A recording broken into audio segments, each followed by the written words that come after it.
হাসপাতালের বেডে টাস টাস কথা বলছে আমার আইমান নাতি, এমন করে বলছে বুয়া হাতে ধরে নিছে, বুয়ারে হগলটার বাবারে নিয়ে সুস্থ যে বুয়ারে হগলটা দিব। সবার জন্য আমার নাতি আমার ছেলে রাস্তা দিয়ে ওই যে আমার সাথে আমাদের সাথে তারাবি বসছে 6 রোজা রয়েছে আমার নাতি নেই।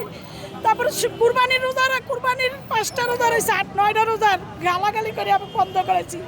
দাদু তুমি আর থাকো না। ঈদের দিন আমার সাথে আমার নাতিনের মাংস দিয়া তারপরে ইফতার করছে আমার সাথে। এই জুলাই মাসের 11 তারিখ আমরা উমরা হজে যাবো, আমার নাতিনের আমি আমার মোবাইলের ছবিও আছে। আমরা এই উমরার অনুষ্ঠানে বোরকা পরে আমার সাথে আমার নাতি লেগেছে আমাদের সামনে আমরা এটার বিশ্বাস আছে আমার নাতিনের মতন আর কোনো আরো সন্তান কারো নাতিন প্রয়োজন এরকম না মারা যায়।